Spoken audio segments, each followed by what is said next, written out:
Hello everyone, this is Teacher Jeb and welcome to my channel. Kung isa kang Filipino aspiring teacher na gustong magtrabaho abroad, especially sa Thailand, then this video is for you. Sa video na ito, pag-uusapan naman natin ang real-life experience ng isang foreign teacher sa probinsya ng Thailand. Dahil nga end of school year na, wala ng mga students pero nagta-time in pa rin kaming mga teachers until April 6. So I have decided na tumambay muna dito sa coffee shop ng school kasi medyo mahangin din naman dito. So let's be real, ibang-iba ang buhay sa Bangkok compared sa province. Sa Bangkok, mas mataas ang salary, mas maraming international schools, mas modern ang lifestyle.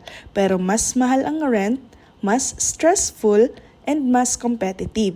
Dito naman sa province, mas simple ang buhay, mas mababa ang cost of living, mas tahimik, mas authentic yung Thai culture, and mas konti ang foreigners. I just want to clarify nga pala in terms of salary kasi dito sa Thailand, mas mataas yung offer ng public school pag nasa province ka compared kung nasa city ka unless nasa international school ka kasi mataas talaga ang offer dyan. More on, depende talaga sa offer ng school kasi may mga kakilala din ako sa Bangkok that they are being offered 23,000 Thai baht or 24,000 Thai baht at may mga kakilala din naman ako sa province ng Thailand na they are also getting the same. Now, eto yung pinaka-important question na natatanggap ko online. Pwede bang mag-tourist muna then apply? Short answer is yes. Pero, hindi siya pinaka-safe option.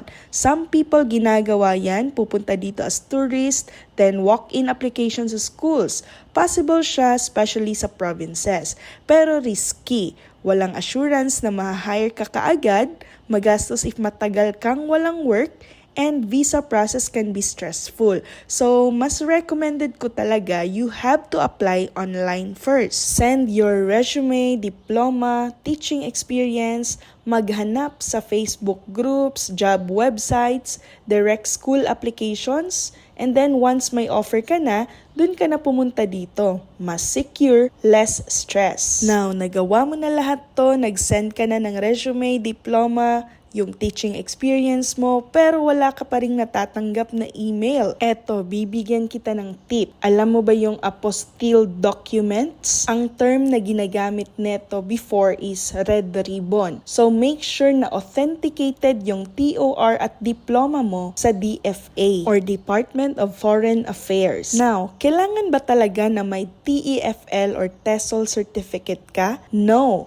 Hindi siya kailangan, pero edge mo yan. Kung meron ka, isend mo din yan. Remember na hindi lang ikaw ang teaching applicant. Napakaraming applicants worldwide. Kakompetensya pa nga natin yung mga native English speakers, but it doesn't mean na hindi tayo qualified. Because believe it or not, kahit hindi man tayo native English speakers, mas naa-appreciate na ng most of the Thai teachers yung mga Pinoy or yung mga Pilipino sa sobrang sipag at maayos magtrabaho. But I am not saying na hindi sila maayos magtrabaho, it's just that iba talaga ang Pinoy. Kasi nga, sanay tayo sa bugbog na trabaho sa Pinas, kaya pagdating dito, maa-appreciate talaga nila yung hard work natin. Yung ibang schools nga dito is naghahanap talaga ng mga Pinoy applicants, it's because mas mababa yung sahod natin compared sa mga native English speakers. So of course, kung ikaw yung employer, dun ka talaga sa mas mababa yung ipapasahod mo, pero mas maayos na trabaho naman ang balik sa'yo. Nga pala, lumipat tayo dito para makipag-usap dito sa isang Thai local. Isa siyang utility dito sa school, but at the same time, mas gusto ko yung nakikipag-usap tayo sa mga Thai local para may ma-learn din naman tayo sa Thai language. Hindi nga pala required na marunong kang mag-speak Thai para i-hire ka nila dito. As long as you know how to speak English and then you know how to teach the English language, pwede ka dito at eligible kang mag-apply. As long as may 4-year degree course kang natapos, pwede ka dito. Hindi rin kailangan na education graduate ka talaga, although edge mo yan kasi sa sobrang daming applicants na ngayon, mas mataas na ang competition for the job. Now, ito yung pinaka-effective talaga na way para makakuha ka ng teaching job dito sa Thailand. Just like what I did, kung may kakilala ka sa Thailand na magre-recommend sa'yo ng school na naghahanap talaga ng mga teacher applicants and can recommend you, that's the best way na makapunta dito sa Thailand. Sure ka sa trabaho pagdating mo dito. And at the same time, iwas sa mga scam at other agency na medyo mataas yung kinakaltas sa sahod mo. I'm not against agencies ha, kasi nakakatulong din talaga yan sila dito, and then legal yung way, although meron ding mga scam, so ingat-ingat tayo dyan. Meron akong kakilala na medyo malaki talaga yung kaltas sa kanya monthly sa kanyang salary because kumukuha pa ang agency. I don't know din, baka meron siyang loan or something.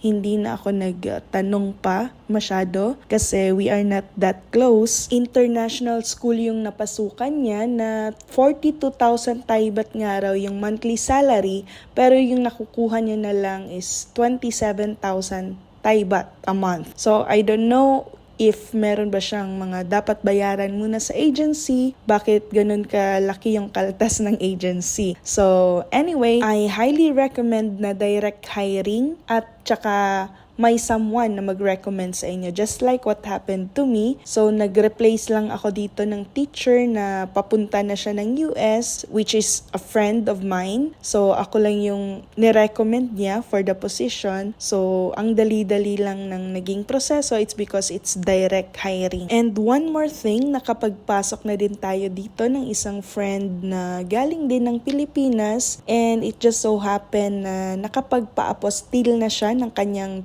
TOR diploma. Meron na siyang mga requirements ready kasi nag-a-apply din pala siya for Taiwan. So when the opportunity comes, nagkaroon ng vacant dito na position. So kinontak ko siya and willing naman. So ayun, tuloy-tuloy na sa jackpot round. So magkasama kami ngayon sa iisang school lang. So if you are really planning to teach abroad, first things first, ipa-apostil mo na yung mga documents mo like your TOR at saka yung diploma mo. Magpa-book ka na online ng schedule for the DFA or sa Department of Foreign Affairs kasi pahirapan din makakuha ng schedule. It would always be better na ready ka na kasi pag merong chance or opportunities na darating, you can grab it right away. Remember, hindi tayo ang hinihintay ni opportunity. We are the ones waiting for the opportunity to come. Hindi naman nag-e-expire yung apostilled documents and you can use it any countries na gusto mong applyan. So, that's the first step na dapat mo talagang gawin. Ipa-authenticate mo yung TOR at diploma mo sa DFA. Kasi kung pupunta ka ng Thailand na hindi mo na ipa-authenticate or hindi naka-apostil yung TOR at diploma mo, wala yung visa dito sa abroad. Kung desidido ka talagang mag-teach abroad, unahin mo yan, asikasuhin mo na yung apostilled documents. Nasa 200 to 250 pesos lang naman yan. Napakamura. Kung ready na yung apostilled documents mo, that's gonna be the time na mag-prepare ka na ng resume na pangmalakasan naman. 1 to 2 pages lang, and you also have to prepare an introduction video, good for 1 minute, and meron ding ibang schools na ire-require ka ng demo lesson. Pagkatapos niyan, ready ka nang maghanap ng mga schools online and